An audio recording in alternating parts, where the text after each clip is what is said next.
People will ask me, what's the thing about you that's least known? Number one, I happen to be a nice person. I happen to be very generous with people that need help. I do. I like that. I love helping people.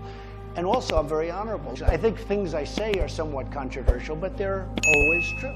I mean, always true. They're generally true, or at least I believe them to be true. And some people may think that's provocative. But people think I enjoy provoking people or needling people. It's not that I do, but I'm, again, a very honest person. So I say that, and it provokes some people, and some people love what I'm saying. And what I'm saying is the truth. Because I do say the truth, and I do say what I want. Now, I'm a smart guy. I went to the Wharton School of Finance. I don't have to say those things. But I am an honorable person. I'm an honest person, so I say what is appropriate to say.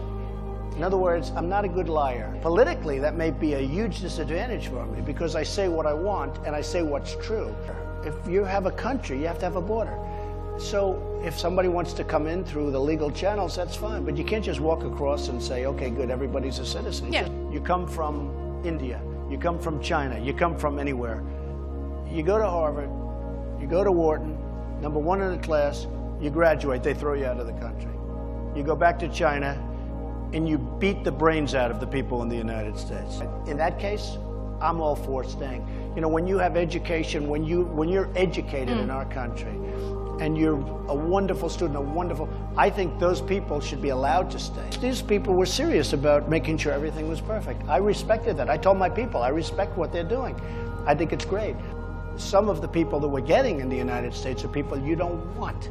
We're getting criminals. We're getting people from jails. They're releasing them. We're like a dumping ground. They're releasing them into the United States, into the southern borders, all over the place. And you have to take those people and get them out. And you have to be tough.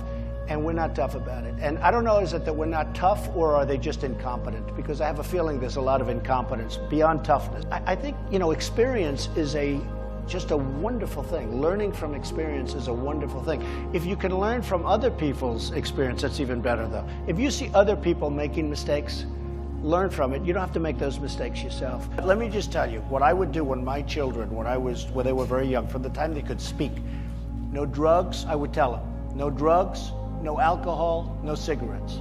Every week. And I drum it in. And I have a lot of friends who have very talented children. I have a lot of friends who have very untalented children too. They'll never make it whether they take drugs or not, okay? But I have friends that have very talented children, but they started drinking or they take drugs. These people, you know, it's a competitive world out there, as you folks know. These people are at a huge disadvantage, And so when people ask me, you know, your kids, they're doing well, they're in business, they're making deals, but first of all, Ivanka's outstanding. She's done an amazing job, as you know, and she's great. She went to the Wharton School. She was a top model. She did fantastically, and one day, boom, she got into the Wharton School of Finance, and she just cut it off like it was nothing. But I tell people, it's such a competitive world, such a hard, that if your kids are taking drugs or alcohol, they're a huge disadvantage.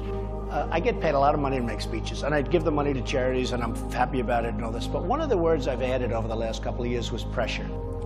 Most people do not have the ability to handle pressure. A lot of people don't have the ability to handle pressure. And I say you have to learn that about yourself, because I really believe that to a large extent is an innate ability. You have to learn that about yourself, because if you're going to be an entrepreneur, if you're going to be very successful, you're going to have ups, you're going to have downs, you're going to make mistakes. You have to have the ability to handle pressure. And if you don't, you should get a great job and enjoy your life. There's nothing wrong with it. But a word pressure is turning out to be more of an important word, and more people are responding to it, because a lot of people that I watch have no ability to handle pressure when times are bad. And I could give you so many examples, and they fail. And I told you, I've had friends that went bankrupt and they've never been able to come back. You know, they've never been able to, and I never went bankrupt. But I will tell you, I've had tough times like everybody. I don't consider them tough times. I consider it a learning experience. You know, I learned a lot in the early 90s when everyone was going down the tubes. The real estate markets had totally collapsed. You couldn't get 10 cents from the banks. It's a long time ago. But early 90s. And I came up with an expression, survive till 95. And that was a great expression. It was covered all over the place, survive till 95. I get a lot of credit for that crazy line, but it's true. If you could survive till 95, and I was able to more than survive and did some deals during that period, and then all of a sudden in 95 the market started turning and a lot of things happened. And when I went through tough times, I learned a lot. First of all, I learned a lot about myself. I learned I could take it because I had friends that went through tough times, and some committed suicide, some just went into a shell, some went home and said, "Mama, don't let me out in the real world." So what you do is you learn about yourself a lot. So when you go through tough periods, you want to get through it, you want to get done. But think about it as a learning experience. When I was riding very high in the 80s, because I was a big darling of the 80s, there was an article in one of the major business magazines, "Everything he touches turns to gold." And I believed it, but I was very young. And I did lose focus. I believe, because I always made money in down markets. I've always done the best in down markets. The real estate business is basically an old-fashioned business. It's get the best location, get the best building, make sure you manage it properly, get great tenants. You know, it's never going to change. Now, it can be computerized, and we do all sorts of things environmentally, and we save money on oil, and we save money on this and that, and we fight certain things that we should fight. I like it because you can touch it, you can feel it. You know, it's there. I own a building. I own Trump Tower on 57th Street. But with, technology, I look at some of these technology companies, and what is it? They come up with an idea. 2 months later, the idea is no good. In the meantime, they've sold their company for $700 million. They're 21 years old, and they can't read or write. I'm looking at some of those deals and some of the mergers where they're buying these companies. I'm looking at numbers where a company makes no money, and it's worth hundreds of billions and billions of dollars.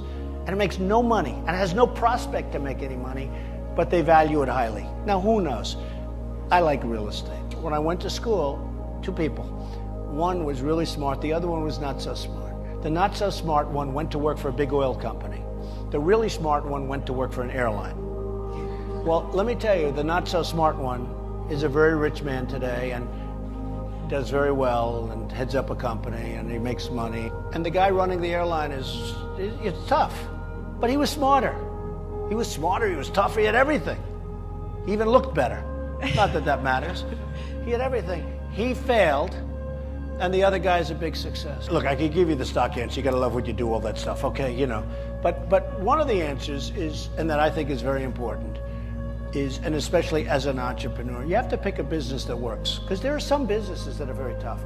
Now, if you don't like it, cancel that. Are you able to sleep at night and get up the next morning and go out and just absolutely destroy the competition? Because if you don't have that ability, it's very hard to be an entrepreneur.